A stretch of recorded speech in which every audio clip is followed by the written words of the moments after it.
Bon, dans un premier temps, suivez, je viens à ce niveau, je fais clic droit pour le gestionnaire du réseau, clic droit sur cette icône, Open Network and Sharing Center, dans le centre de gestion du réseau.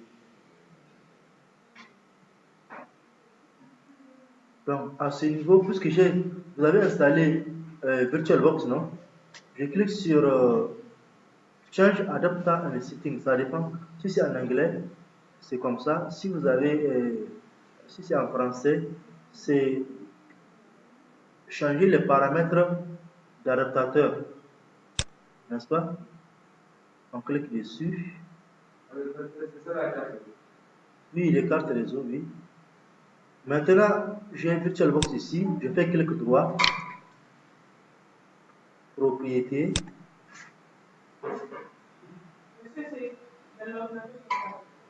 Oui. Propriété, j'arrive, je suis en train de faire la vidéo.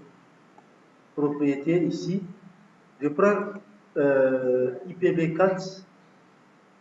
IPv4, le protocole IP version 4. Propriété. Et je mets l'adresse IP. Ça, c'est l'adresse IP de la machine. Je prends par exemple, si vous voulez, je prends 10.0.0.2. Ça, c'est la machine. Ça, c'est la disque. Hein? Oui, c'est lancé.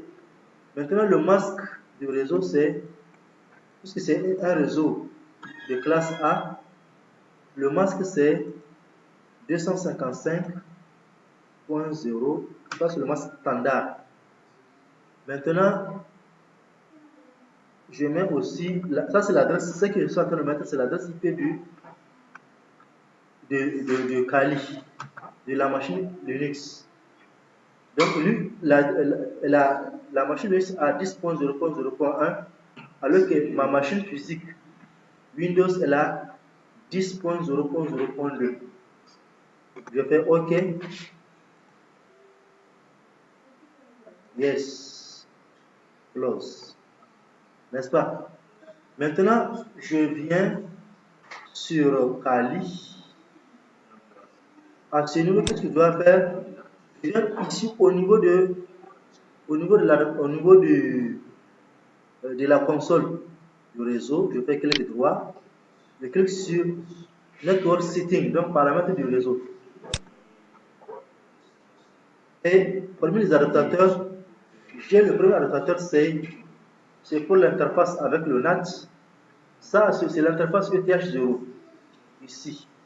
Le premier adaptateur 1, c'est pour l'interface ETH0. Adaptateur 2, c'est pour l'interface ETH1.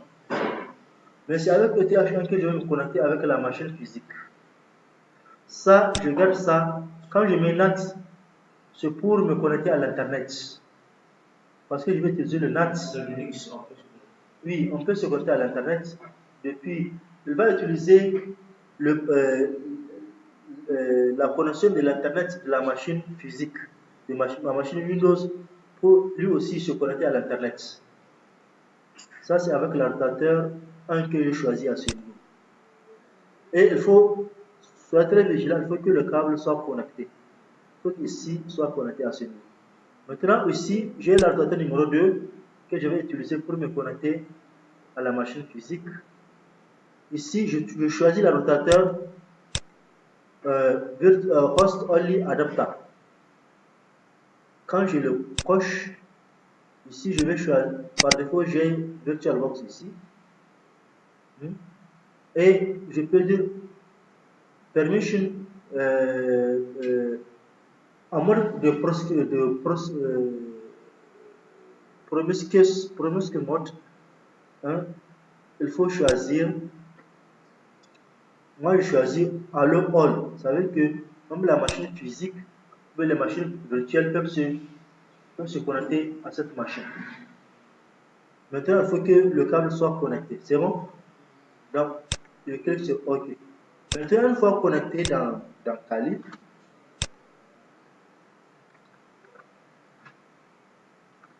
je me connecte dans le câble dans Kali.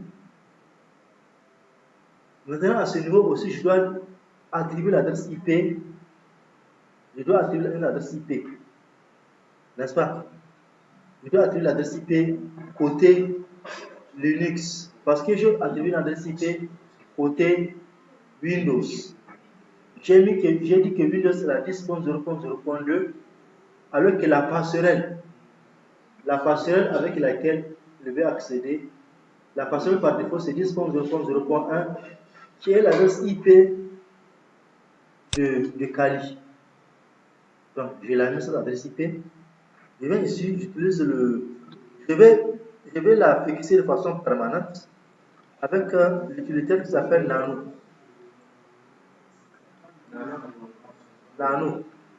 Nano, je pars dans le fichier interfaces. Je mets /etc network /interfaces. Donc, c'est le fichier interfaces qui se trouve dans le network. C'est un fichier qui va nous permettre de paramétrer les adresses IP de votre machine. Si je fais entrer, vous constatez ici, ETH0, j'ai dit que elle utilise l'adaptateur NAT. C'est une adresse, elle va recevoir l'adresse IP par DHCP. DHCP, c'est celui qui active l'adresse IP de façon dynamique. Ce qui veut dire que si je veux me connecter sur Internet, ici à cette école, dans cette école, il faut que l'adresse IP que je peux recevoir soit de façon dynamique. Sinon, je dois partir chez la scolarité pour mettre l'adresse IP sur ma machine. Imaginez que tout un chacun, si chacun doit partir à la scolarité pour lui mettre le mot de passe, qu'on appelle l'adresse IP, vraiment c'est un peu trop dérangeant. Mais si on vous active ça de façon dynamique, dès que vous venez, vous avez vous voulez vous connecter à l'internet, vous avez l'adresse IP de façon dynamique, c'est déjà bien. Maintenant, c'est le DHCP qui gère la détection de l'adresse IP de façon dynamique aux machines. Ça, c'est pour l'interface ETH0. Il faut très vigilant, il faut que l'interface soit montée. Si vous constatez, l'interface ETH0 n'est pas montée. Donc, il faut que je fasse un montage auto. ETH automatique. ETH0.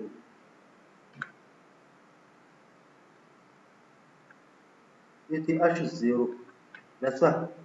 Ici, ce que j'ai défini comme c'est INET, c'est IFET plutôt. C'est IFET, il y a une erreur ici, c'est que j'avais saisi.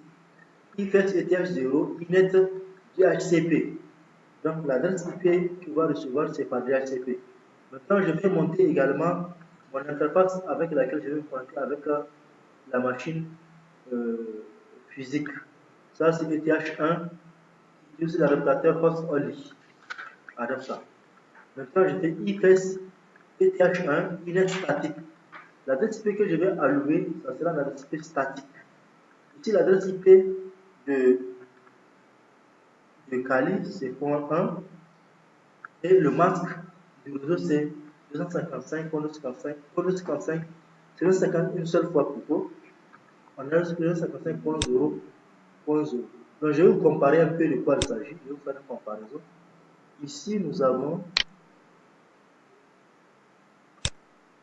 je vais vous montrer par rapport à ce qu'on avait précédemment.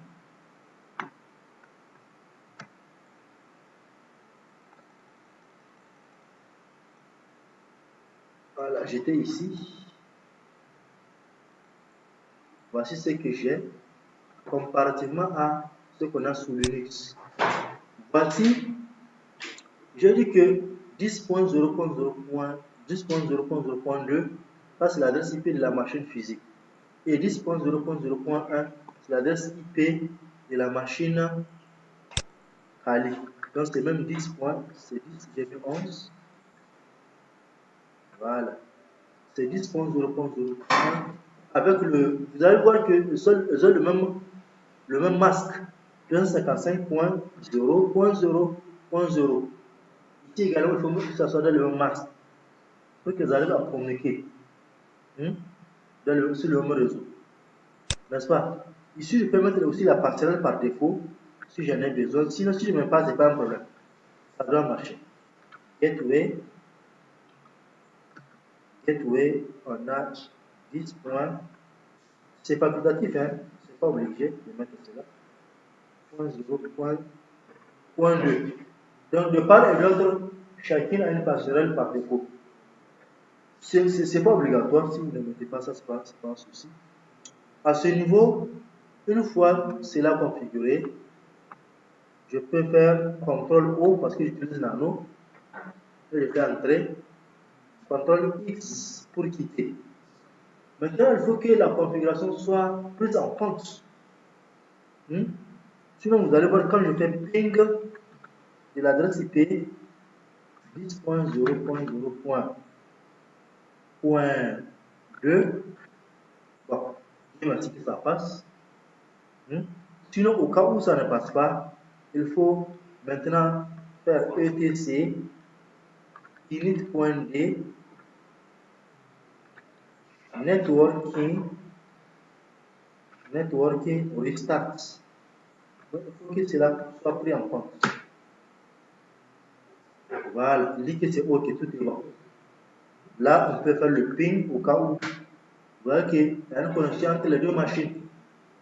Vous comprenez? Même de l'autre côté, on peut faire le ping. On peut faire le ping pour tester en ligne de commande avec la console. On peut faire le ping également. Ping de 10.0.0.1. On fait le ping également. Vous voyez que ça passe. Nous sommes d'accord. Donc la connexion passe de partout parce que si vous pingez une seule fois, l'autre répond, ce qui veut dire que tout passe bien. Nous sommes d'accord. Maintenant, la deuxième étape consiste à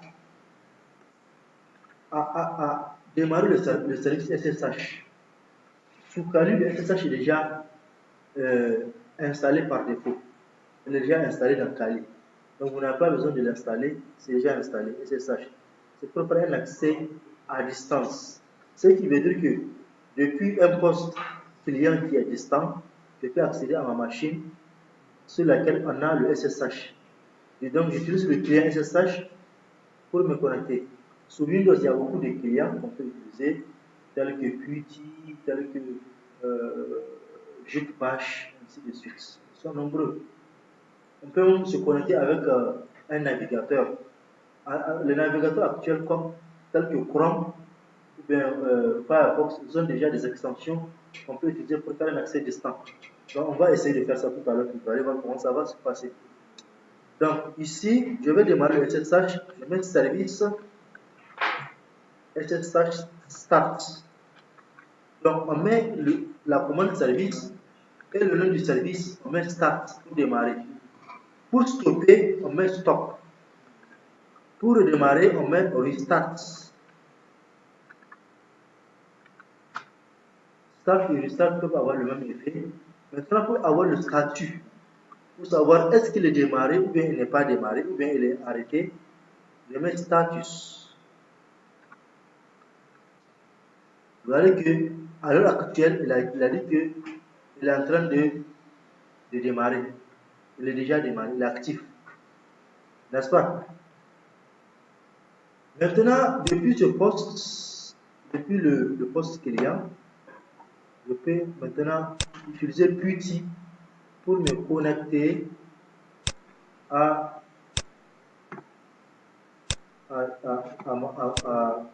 ma machine Linux. J'utilise Qt. C'est bon? Et je mets l'adresse de Linux. C'est 10.0.0.1 avec le port 4. Chaque service a son propre port. Ici, pour SSH, c'est le port 22 qu'on peut utiliser. Ça, voici le protocole utilisé. Le type de connexion, c'est SSH. Et je fais OK. À ce niveau, il va me demander s'il y a un petit souci quelque part. Ou bien j'ai déjà. Oui, c'est vrai, tout à l'heure, j'ai ouvert une session sur laquelle je travaille. Donc, je vais lancer encore.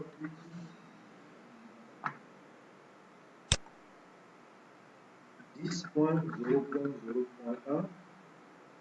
Si ça passe pas, on va changer notre. Vous voyez, ça passe pas.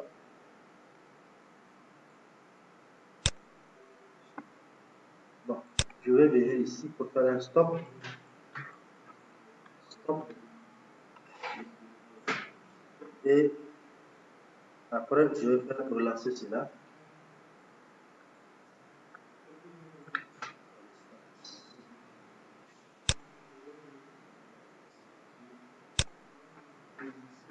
Je vais utiliser Qt encore. Au cas où ça ne passe pas, je vais changer de.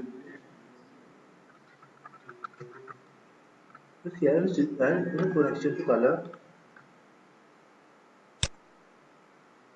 Vous voyez, ça ne passe pas, donc on va changer un autre. On va utiliser un autre. Parce que dès qu'on redémarre la machine, ça va aller. Mais sauf que je ne veux pas redémarrer cela, je vais utiliser le bash pour voir si ça passe avec lui. Sinon, je vais arrêter pour redémarrer complètement la machine. SSH, je mets l'utilisateur à 10.0.0.1. Lui aussi, il a un petit souci. On va voir quand même. Il n'arrive pas à se connecter au port 80. C'est refusé.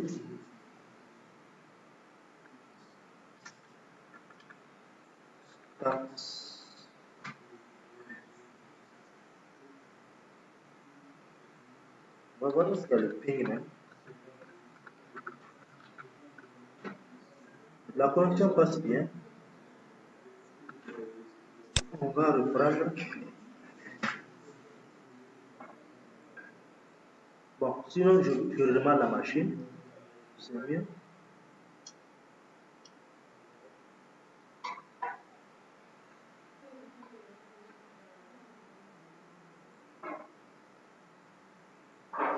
On n'arrive pas à se connecter.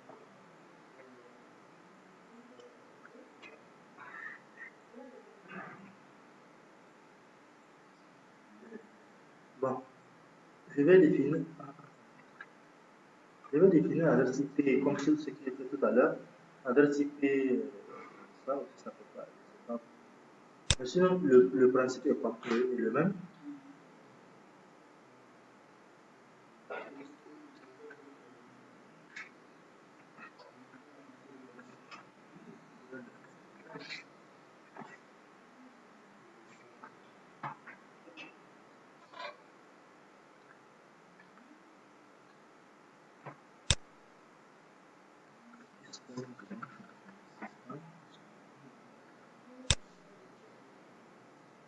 N'accepte pas, donc on doit redémarrer la machine. Je redémarre, je fais reboot.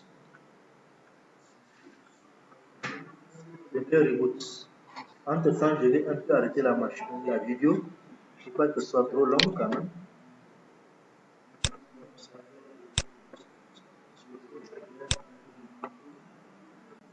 Bon, je vais lancer le service.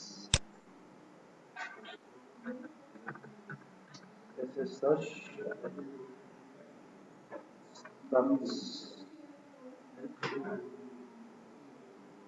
Je vois ici la connexion entre les machines. 10.0.0.2. Donc il y a connexion entre elles. Maintenant, je vais revoir si je peux me connecter avec ça. Voilà, donc vous voyez, ici il dit, est-ce que je suis sûr de vouloir me connecter? Je mets yes. Mais soyez très vigilant. Si vous voulez vous connecter avec Ali, vous n'allez pas vous connecter en tant que routeur. Il faut vous connecter avec un autre compte.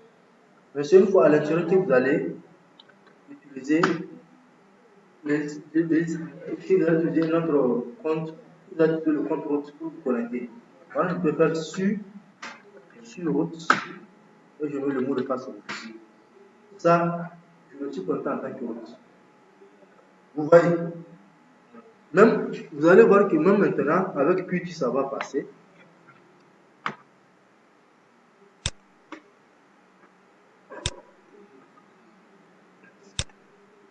Je vais chercher Putty. On va essayer 10.0.0.1.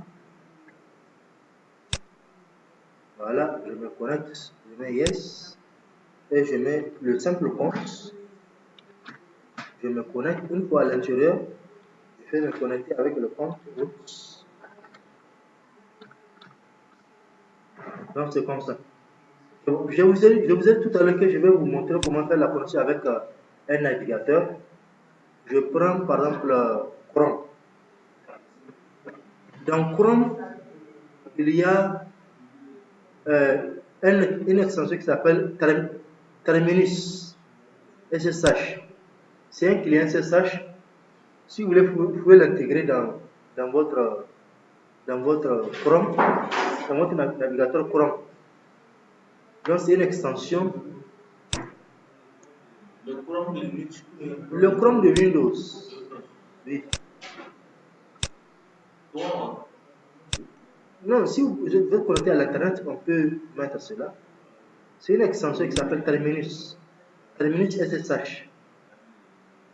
Ici, vous allez qu'il y a une nouvelle version de. Je vais mettre ça de côté. Download Terminus pour Windows. Je vais faire un cancel. Maintenant, qu'est-ce que je vais faire? Je crée un nouveau hôte. Ou bien je vais me connecter avec le hôte existant. Je mets ici SSH.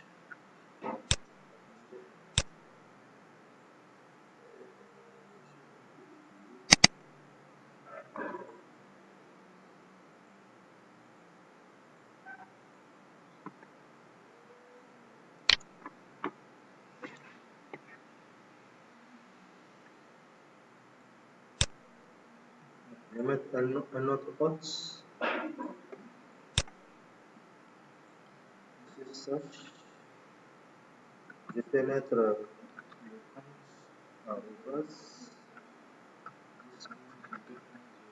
@1 et je me connecte. On va voir. Voilà, je dis yes et on va mettre yes. Je mets le mot de passe, ouais. Et depuis Chrome, je me connecte. Voilà, c'est bon? Nous sommes d'accord? Ouais, vraiment, c'est un bon utilitaire. Je vais voir le mot de passe. Donc, c'est pas un mot de passe alors. Si vous le voyez, ce n'est pas un mot de passe. Ou bien? Voilà. Donc, c'est bon. Donc, avec trois utilitaires